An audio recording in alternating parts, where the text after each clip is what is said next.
Assalamualaikum warahmatullahi wabarakatuh. Di sini kami dari kelompok 4 dari kelas Sistel 4B, Prodi Sistem Telekomunikasi Universitas Pendidikan Indonesia akan menjelaskan mengenai cara mengintegrasikan microcontroller dengan keypad dan driver edge bridge untuk pengendalian putar kanan dan kiri motor DC. Di sini kelompok kami beranggotakan 6 orang, yang diantaranya yaitu Anindya Afina Karmelia, Fadilah Andini, Faizal Rizky, Hikmah Nurseha, Putri Nabila, dan saya sendiri yaitu Wafa Nafisa. Dan untuk pembahasan Bismillahirrahmanirrahim. Assalamualaikum warahmatullahi wabarakatuh. Perkenalkan, nama saya Putri Nabila dengan NIM 2106961. Di sini saya ingin menjelaskan tentang tujuan praktikum 4, yaitu motor DC putar kanan dan putar kiri dengan microcontroller melalui keypad. Kemudian studi kasusnya itu rancangan praktikum kali ini menggunakan DC motor sebagai output keluarannya yang difungsikan dengan keypad sebagai pengendalinya, serta dalam proses merangkainya menggunakan microcontroller yaitu Arduino. Kemudian yang dimuat dalam praktikum ini nantinya akan disambungkan pada microcontroller yang tersambung pada Arduino-nya. Nah, setelah rangkaiannya dimuat, motor akan berputar searah jarum jam ketika diinputkan codingan yang akan menyesuaikan dengan keypad. Kemudian akan berhenti dan berlawanan jarum jam, semuanya dikendalikan melalui keypad. Selanjutnya akan dijelaskan pada rekan saya. Pertama yaitu mengenai dasar teori. Dasar teori akan dijelaskan oleh saya sendiri yaitu Wafa Nafisa dengan NIM 2104320. Motor DC putar kanan kiri adalah rangkaian motor listrik DC yang dapat menentukan arah putaran motor searah jarum jam atau berlawanan arah jarum jam. Motor DC di sini yaitu motor atau komponen elektronika yang dapat mengubah energi listrik menjadi energi gerak atau kinetik dengan memanfaatkan arus listrik searah atau arus listrik DC. Dan arah putaran motor DC bergantung dari arah aliran arus listrik. Oleh karena itu, cara kerja motor DC dalam mengubah arah putarannya yaitu hanya dengan menukar posisi kutub baterai. Implementasi motor DC biasanya ditemukan pada penggerak pintu putar, rangkaian robot sederhana, baling-baling kipas, mata bor, vibrator listrik, dan masih banyak lainnya. Keypad yaitu salah satu komponen input yang dapat digunakan pada alat berbasis Arduino. Keypad di sini berfungsi untuk menginputkan data berupa angka dan huruf perangkat berbasis Arduino, serta fungsi lainnya itu sebagai tombol navigasi untuk mengakses menu pada suatu perangkat sesuai dengan program yang dibuatnya. Driver edge bridge ini yaitu merupakan sebuah rangkaian elektronika analog yang menggunakan transistor dan berfungsi untuk mengatur perputaran dari sebuah motor DC. Transistor di sini digunakan sebagai switching sehingga dapat memungkinkan motor untuk dapat berputar searah jarum jam atau clockwise ataupun berlawanan arah jarum jam atau counterclockwise. Sehingga pada praktikum kali ini kita akan membuat sebuah rangkaian motor DC yang akan berputar searah jarum jam maupun berlawanan jarum jam dengan microcontroller yaitu berupa keypad serta driver edge bridge untuk pengendaliannya. Itu dia dasar teorinya.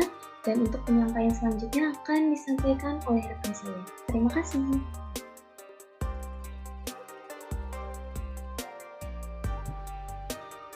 Assalamualaikum warahmatullahi wabarakatuh. Perkenalkan, saya Fidya Andrianto dengan NIM 2103254 akan menjelaskan alat dan bahan yang akan digunakan pada praktikum keempat kali ini.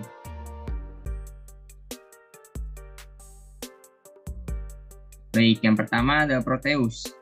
Proteus adalah salah satu perangkat lunak yang digunakan desain, simulasi, dan analisis sirkuit elektronik. Proteus juga bisa digunakan untuk merancang dan mensimulasikan mikrokontroller dan mikroprosesor. Dengan ini, pengguna dapat membuat skematik sirkuit elektronik, menempatkan komponen-komponen elektronik pada PCB, melakukan simulasi, serta melakukan analisis dan verifikasi sirkuit elektronik sebelum diproduksi secara fisik. Proteus juga memiliki fitur simulasi mikrokontroller yang memungkinkan pengguna untuk melakukan simulasi program mikrokontroller sebelum diimplementasikan pada hardware fisik.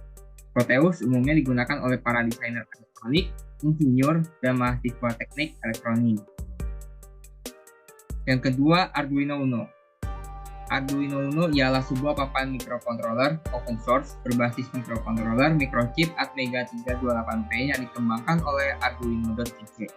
Pada dasarnya, fungsi dari Arduino secara umum semuanya sama dengan fungsi pada Arduino jenis lainnya. Fungsi Arduino Uno itu sendiri adalah memudahkan penggunanya dalam mengendalikan komponen elektronika dengan program seperti LED, motor DC, relay, servo, modul, dan segala jenis sensor. Yang ketiga, BC547.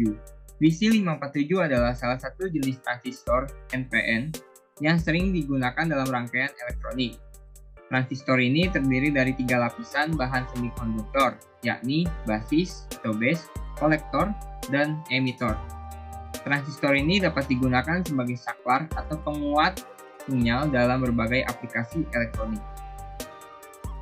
Yang keempat, diode. Diode adalah komponen elektronik yang terdiri dari 2 lapisan bahan semikonduktor yang disusun secara bersebelahan dan saling berlawanan polaritas. Dalam diode, lapisan semikonduktor yang bermuatan negatif disebut katode, sedangkan lapisan yang bermuatan positif disebut anode. Diode memiliki kemampuan untuk menghantarkan arus listrik hanya dalam satu arah dari anode ke katode. Yang kelima, keypad. Keypad adalah saklar-saklar push button yang disusun secara matriks yang berfungsi untuk menginput data seperti input pintu otomatis, input absensi, input data logger, dan lain sebagainya. Yang keenam, L293D. L293D adalah sebuah chip IC yang dirancang untuk mengendalikan kecepatan dan arah putaran motor DC atau stepper motor. Chip ini memungkinkan arah putaran motor dapat diubah secara mudah melalui input sinyal kontrol yang diberikan.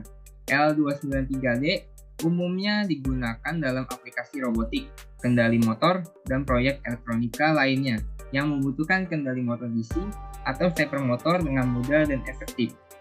Yang ketujuh, motor servo. Motor servo adalah jenis motor listrik yang memiliki kontrol presisi dan kecepatannya tinggi. Motor servo digunakan dalam berbagai aplikasi yang memerlukan gerakan presisi dan kontrol yang akurat seperti pada robotika, kendali pesawat terbang, kendali kendaraan, kamera, dan perangkat elektronik lainnya. Motor servo ini terdiri dari motor DC yang dikombinasikan dengan pengontrol elektronik yang disebut driver atau amplifier. Motor DC digunakan untuk menghasilkan putaran, sedangkan driver mengontrol arus dan kecepatan motor. Motor servo ini juga dilengkapi dengan sensor umpan balik yang memungkinkan pengendali untuk mengukur dan memperbaiki posisi motor secara terus-menerus. Yang kedelapan, resistor. Resistor adalah komponen pasif dalam rangkaian elektronik yang digunakan untuk membatasi aliran arus listrik dan mengatur tegangan pada suatu sirkuit. Resistor ini terdiri dari bahan semikonduktor atau logam yang memiliki hambatan listrik tertentu. Semakin besar nilai resistansi suatu resistor, maka semakin besar pula hambatan listrik yang dimilikinya. Resistor ini digunakan untuk mengontrol dan menyesuaikan arus listrik yang mengalir melalui suatu rangkaian elektronik. Selanjutnya ada Simulino Uno SMD. Simulino Uno SMD adalah salah satu varian dari board mikrokontroller Arduino Uno yang dirancang untuk memudahkan pembuatan prototipe atau proyek elektronik. Simulino Uno SMD ini menggunakan mikrokontroller Atmega 328P sebagai otak utamanya dan dilengkapi dengan berbagai input-output pin yang dapat digunakan untuk menghubungkan dengan berbagai perangkat elektronik seperti sensor, motor, display, dan lain sebagainya. Dalam hal spesifikasi, Simulino Uno SMD tidak beda jauh dengan board mikrokontroller Arduino Uno, namun memiliki keunggulan dalam ukuran board yang lebih kecil dan desain yang lebih modern. Stimulino Uno SMD juga dapat digunakan sebagai alternatif yang lebih murah, namun tetap memiliki fitur yang cukup lengkap untuk membuat berbagai proyek elektronik. Selanjutnya, diserahkan kepada teman saya berikutnya. Izin saya memperkenalkan diri terlebih dahulu. Perkenalkan, nama saya Fadila Anini dengan NIM 214794. Di sini saya akan menjelaskan mengenai drawback mengintegrasikan microcontroller dengan keyboard dan driver switch untuk pengendalian ketahanan dan feeling motor listrik. Nah, di sini seperti biasa, kita membuat sirkuit baru terlebih dahulu, kemudian kita memilih komponen-komponen yang akan digunakan dalam melakukan simulasi. Setelah memilih komponen-komponen tersebut, kita merangkai sebuah rangkaian dengan komponen-komponen tersebut. Setelah dirangkai, kita membuat coding untuk menjalankan simulasinya. Setelah coding selesai dibuat atau diperbaiki, kita langsung aja ke run simulation. Nah, di sini terdapat 3 percobaan yang akan dilakukan. Yang pertama itu menekan angka 1 pada keypad yang akan menghasilkan output motor DC akan berputar ke arah jarum jam atau clockwise.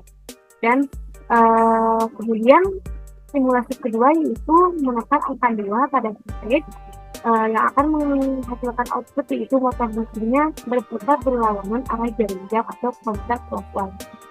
Dan yang terakhir yaitu menekan angka 0 pada keypad yang akan menghasilkan outputnya yaitu motor DC berhenti atau off. Nah, jika ketiga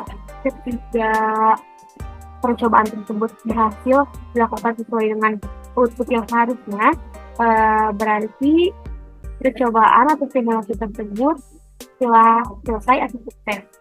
Sedangkan jika terdapat kondisi lainnya dari ketiga percobaan tersebut, berarti kita harus memperbaiki coding atau rangkaiannya terlebih dahulu.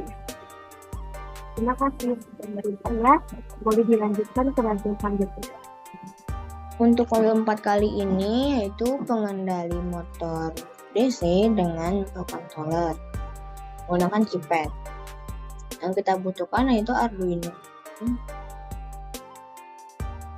Nah, kemudian mikrokontrolernya, motor, dan keypad phone. Nah, seperti biasa, kita hubungkan dulu kakinya, kaki 8 ke kaki 1, ke pin 1, 7 ke 2, 6 ke 3, 5 ke A.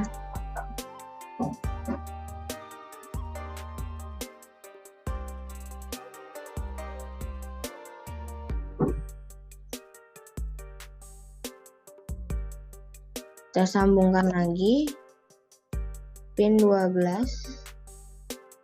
ke kaki 7 di mikrocontroller, 13 ke pin 2.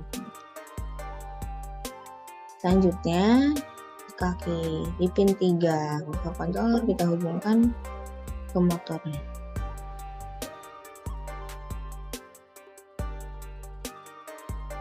Lalu kaki 3 ke motornya dan kaki 6 juga. Selain itu, kita membutuhkan daya dan groundnya, kita cari ke terminal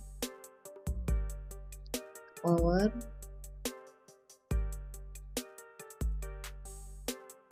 dan ground.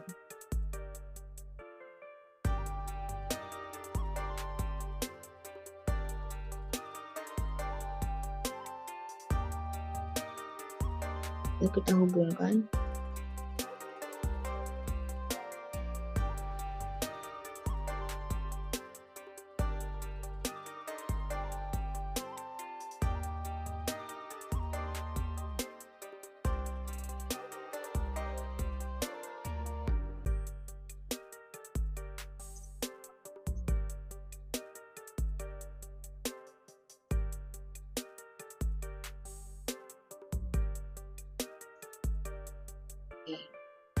Pengendali motor DC dengan microcontroller melalui keypad sudah dirangkai. Untuk proses coding akan saya serahkan kepada Anu. Terima kasih.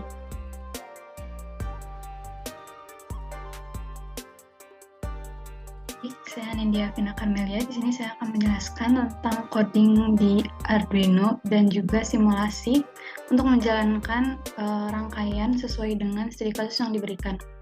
Pertama, di codingannya ada include keypad age, di mana ini akan memanggil library untuk keypad, karena pada simulasi ini kita menggunakan keypad. Berikutnya ada const byte rows dan const byte calls, di mana ini adalah untuk mengidentifikasi keypad yang digunakan, yaitu keypad 4x3 dengan 4 baris dan 3 kolom sesuai dengan yang digunakan pada Proteus. Berikutnya ada mengidentifikasi bentuk dari keypad menggunakan matriks. Bentuknya ini mirip dengan yang digunakan di Proteus, yaitu 1, 2, 3, 4, 5, 6, 7, 8, 9, bintang, 0, dan pagar, sesuai dengan yang ada pada Proteus. Berikutnya ada byte row pins dan byte call pins, di mana coding ini digunakan untuk memberitahu bahwa pin 5432 pada Arduino akan disambungkan pada connect to row pin outs. Jadi akan disambungkan pada baris pada keypad, yaitu 1, 4, 7, dan bintang. Sementara 8, 7, dan 6 akan tersambung dengan kolom dari keypad, yaitu 1, 2, dan 3. Berikutnya ada void setup, pin mode 13 ke output dan pin mode 12 ke output. Pin 13 dan 12 pada Arduino akan disambungkan kepada IC L293D sebagai drive edge bridge. Untuk praktikum ini, berikutnya ada void loop. Ini sesuai dengan studi kasus yang diberikan, yaitu pada saat keypad ditekan angka 1, maka motor DC akan bergerak clockwise atau ke kanan atau sesuai dengan arah jarum jam, dengan pin mode 13 itu high dan pin mode 12 itu low. Berikutnya, studi kasus berikutnya yaitu saat ditekan angka 2, maka dia akan counterclockwise atau kebalikan arah jarum jam atau bergerak ke arah kiri. Dan selain itu, apabila ditekan angka 0, maka dia akan berhenti. Dengan pin 13 dan 12 itu low. Mari kita coba simulasikan di Proteus. Ini adalah rangkaian yang telah disambungkan pada bagian wiring sebelumnya. Kita run terlebih dahulu. Kita tunggu sebentar sampai rangkaiannya telah menyala. Bisa kita lihat rangkaian telah menyala dengan melihat kotak-kotak yang ada di sekitar pin. Pertama kita tekan angka 1, maka harusnya motor DC bergerak ke arah kanan atau searah jarum jam atau clockwise. Bisa kita lihat saat menekan angka 1, motor DC bergerak ke arah searah dengan jarum jam. Dan apabila kita menekan angka 2, maka dia akan berbalik arah atau counterclockwise. Nah, kita bisa lihat dia berganti arah menjadi ke arah kiri, sebelumnya ke arah kanan. Dan saat ditekan angka 0, dia akan berhenti. Ya, bisa kita lihat di sini rangkaian berjalan sesuai dengan studi kasus, dan bisa dinyatakan bahwa rangkaian dan codingan telah sesuai diaplikasikan. Jadi bisa diambil kesimpulan bahwa rangkaian telah dijalankan dengan sukses sesuai dengan studi kasus yang diberikan, dengan codingan yang telah disampaikan sebelumnya dan rangkaian yang telah merangkai sebelumnya. Sekian dari saya. Wassalamualaikum warahmatullahi wabarakatuh.